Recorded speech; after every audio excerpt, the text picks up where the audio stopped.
All right, let's hit up Cabreza de la Mesa. Cabreza. So- There's Head of the table. Head of the table. Let me ask you a Yeah, question. so acknowledge He's Cabreza he's de on la Dio Mesa. spoon. I asked Matthew something. What does the CWO stand for? Caifan World Order. Caifan, or what does Caifan mean? We're the Latino World Order of NWO. Caifán is Mark in Spanish in Puerto Rico. Oh, beautiful. Kazoo. If you go to Puerto Rico, that's what they call you if you're Mark. Caifan? Yeah. Is Sami Zayn doing an homage to Disco Inferno? How he's like pretending, how he thinks he's in, that's a good. how he thinks he's in the Usos group, like That's how you thought you were in the NWO. That's very disrespectful. Very disrespectful. Wait, He's the honorary interesting. youth. No. Think about it. If Johnny Knoxville, if that match was in the '90s, who would have done the Sami Zayn character? It would have been you, Disco. You'd have been great at that. Sami Zayn is written. Here's the difference. Sami Zayn is written into the storyline to look like he thinks he's an honorary ooze. I was not written into the storylines. Okay, Scott Hall would come to me afterwards after he'd given his creatives like, "Hey, let me use you in this spot because it'll be better." And he'd go to the bookers and say, "I'm going to use Disco here. We're going to do this spot," and they say, "Okay." So it's like, Okay, I'm going to add to that story, and I'm going to put myself. I'm gonna run away and they'll beat up Disco. Which I usually don't do. Originally, Hall Did you and say Nash. you don't put yourself over, which you usually don't do? Right. That's fake. I don't really do it like I used to. It's fake. And so no, it isn't.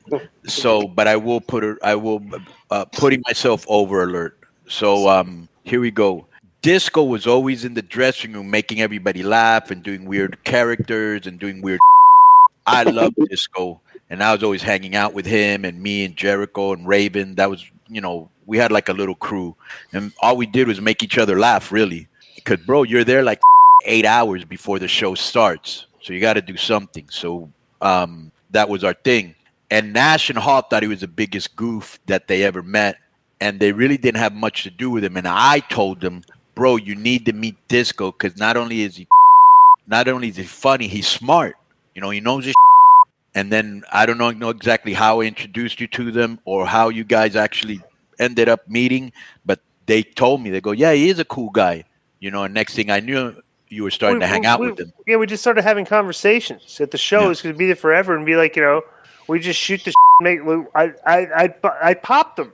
I make them laugh. I'd like, because you know me, like I was always the type of guy that was like, okay, happy go lucky. No, I would present like a like I'd book a like a story. Like the Martian invasion. Remember that? No, but like it'd be like like what if like the funny thing was like like it was funny too because I remember this conversation I had with them and then they popped on it and it was like it'd be like pretty funny if like they did it like a vignette where like Hogan and because like the thing was like Hall and Nash were beefing with Hogan at the time, right? Yeah. And like the thing is like Hogan and Beefcake and all these were always they were not cool. Right, so it's like, and Hall and Nash were cool, and I forget the details, but I remember like I just told them like here's the hypothetical situation and like talk about like you show like Beefcake and Hogan being like really nerdy, and then you go to you cut to a scene where Hall and Nash are at a barbecue and there's hot girls and there's like and it was like they just got that like I was like a type of guy that I was creative. They liked hanging out with creative guys. They didn't like hanging out with like the that's the reason Hall got a lot of heat. It's because the guys that he thought were kind of dopes, we call it ribbon on the square, where you're cutting a promo on the guy and it's a joke, but it's half serious. Like there's some reality. Hall would like just cut promos on guys that were like he thought were like the dopes. Well, like he didn't get on with Jericho, right? Not him and Jericho never like he thought Jericho was too small because here was a problem. Kevin and Scott never could comprehend the idea that they would look at the roster, right? But they never looked at it from the perspective like understanding like, okay, I'm 7 foot and this guy's 6'7". Mm-hmm. Like we're taller than everybody, so we're looking at everybody else like in a very condescending way because we're taller than so, and I tried to explain that to Kevin one time. Like, hey, Kevin, you're 7 feet tall. You're like, you obviously are going to have a different perspective of these guys. Like, smaller guys are going to look way smaller to you because you're 7 feet. But to the average guy on the card, like me, I consider myself like right in the middle of the card when we brought all the Mexicans up and the cruiserweights and everything. I could work with the big guys and I could work with the small guys. I was a median guy. I never looked at like Kidman, Jericho. Like I never looked at those guys as small because my perspective is I'm in the middle. But Kevin was 7 feet tall, so he had an absolutely different mental perspective of what tall and small was. But I'm like, Kevin, you're an extreme. Kevin and Scott had a lot of respect for tall, big guys because that's what they thought, drew what money. They were. And I had no respect for tall, big guys, and all the respect for the because that's your guys. Yeah. Yeah. Right. Well, not just because they were my guys, because they were great. Right. And I was gonna say something about Scott and Jericho and Kevin. Oh. I'll tell you this about Kevin and Jericho though. Kevin gained like his perspective on Chris completely flipped. Yeah. Like he did complete 180 because he was right there for the Jericho Goldberg thing.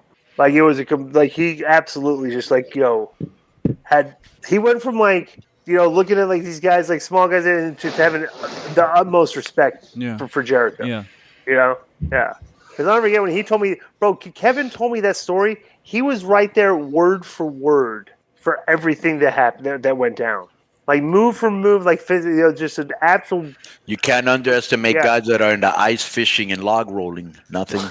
You can't underestimate guys whose fathers fought Dave Schultz. Right.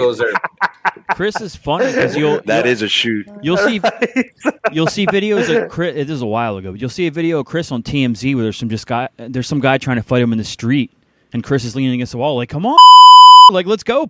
Like he doesn't give a he'll fight anybody. Conan, did you hear the like Joe Feeney back in the day against all these Marines or Army guys? He forgets who they were. I went in a rabbit hole this week. I do this every once in a while. So I was at the gym and I didn't have anything to listen to.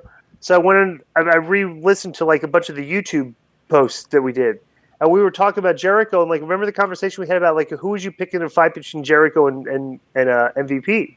Right. And I was like, I would never bet against Chris Jericho. Right. Because like I know details of what happened with him and Goldberg, and I talked to Chris, when he came to Vegas, we went to go see Fozzy play, we were hanging out afterwards and everything, and he told me like straight up, when Brock was in his face and he was in Brock's face, he was this close to like just if Brock would have made any move, he would have bit his nose. And I'm like, I'm not going to bet against that guy. Right. He's the son of an NHL fighter, like bro. And the funny thing is, every single NHL fighter that has had a kid that has played in the league, his kid has been a good fighter. So it's like I'm just looking at like the basics of this. Yeah. I'm not going to bet against that guy. He's like he's in Canada. He likes they like to fight up there. I'm sure Chris probably fought. I saw him. I saw him in AEW and he was sporting a delicious tan. Yeah. But I saw him in person, like a week. I was in St. Louis. What do you think about my tan? You guys are talking. It's looking good. You guys are talking about like what? Oh, sorry. I was gonna say. You guys are talking about just the perspective of like size of people and stuff like that. Like I was just thinking about today, like this day and age, like we all know like UFC is so big. We see guys that are fighting it, and we know legit how big they are. They're 205 pounds. John Jones, these guys, and then you watch like Rampage and they'll be like weighing 215 pounds Hook, and it's like, do you think that's ridiculous? Like the weight so crazy still, But they've always lied about wrestling weights, though. Wait, time out. Did they really book Hook is 215 pounds? I think 205, 215 pounds. Oh come on, why did they really? do that, bro? Right. No way. Who are they kidding? He's like 170. Okay, no lie. I don't even know why they do that, because literally one of the most criticized and worst segments, and they did the reality show. One of the worst segments in AEW was the weigh-in segment with the who was the boxer guy and Cody and Go-Go. Whatever happened to that guy? Talking about how stupid. Terrible. I don't know. but they even said that was like that. He's like in catering with like 40 other wrestlers waiting for a break. Let me just say, when I went to AEW, catering was quite stacked. Packed. If I remember right, Agogo was a boxer, and he had damage done to his eye. That's why he turned to wrestling, and something happened with his eye again, and it pulled him from whatever pushed him. Oh, is that what it was? Yeah, yeah. Yo, what up? This is Conan, and I host Keeping It 100. My co-host Disco Inferno. Unfortunately, Well, I'd say you're my co-host. listen. Every Thursday here on Spreaker, we talk pro wrestling, sports, movies, music, TV, pop culture, and some politics. It's everything the rest of the pro wrestling podcasts are not. Tune in to hear myself, the superior one, educate and inform. Tune in to hear me bury Disco. That's very disrespectful. Join us every Thursday on Spreaker and keep it 100. Boom!